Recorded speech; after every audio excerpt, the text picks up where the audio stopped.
জাতীয় নাগরিক পার্টি এনসিপির আহ্বায়ক নাহিদ ইসলাম অভিযোগ করেছেন, সরকার বিশেষ রাজনৈতিক দলের প্রতি ঝুঁকে গেছে, তাই নির্বাচন প্রভাবিত হওয়ার শঙ্কা দেখা দিয়েছে। আজ ইউরোপীয় ইউনিয়নের নির্বাচন পর্যবেক্ষকদের একটি দলের সঙ্গে বৈঠক শেষে তিনি দাবি করেন, নির্বাচনী প্রস্তুতিতে বিএনপি থেকে জামায়াত এনসিপি জোট অনেক এগিয়ে। শনিবার রাজধানীর একটি হোটেলে ইউরোপীয় ইউনিয়নের নির্বাচন পর্যবেক্ষকদের একটি দল জাতীয় নাগরিক পার্টি এনসিপি নেতাদের সঙ্গে বৈঠক করে। এনসিপির নেতৃত্ব দেন দলটির আহ্বায়ক নাহিদ ইসলাম।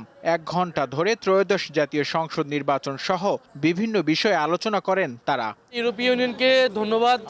পরে সাংবাদিকদের সাথে বৈঠকের বিষয় নিয়ে কথা বলেন এনসিপির আহ্বায়ক। এই ইলেকশনটা যাতে সুষ্ঠু হয় এবং রেজাল্ট হওয়ার পর যাতে সবাই এটাকে অ্যাকসেপ্ট করে নেয় এবং আমাদের ট্রানজিশনটা স্মুথলি হয় গণতান্ত্রিকভাবে, এটাই মূলত ওনাদের চাওয়া বা প্রত্যাশার জায়গাটা।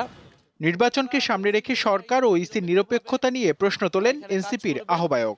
বিশেষ রাজনৈতিক দলকে সরকারিভাবে বিশেষ সুযোগ সুবিধা, বিশেষ প্রোটোকল দেওয়ার মাধ্যমে এক ধরনের সিগন্যালিং করা হচ্ছে এবং যেটা লেভেল প্লেইং ফিল্ডে বাধা তৈরি করতে পারে, এটার অসম অবস্থা তৈরি করতে পারে। কারণ প্রশাসনের বিভিন্ন স্তরে কিন্তু এইটা এক ধরনের মেসেজ যায় যে সরকার কার পক্ষে আছে। তিনি জানান, জামাত এনসিপি জোট নির্বাচনের জন্য পুরোপুরি প্রস্তুত।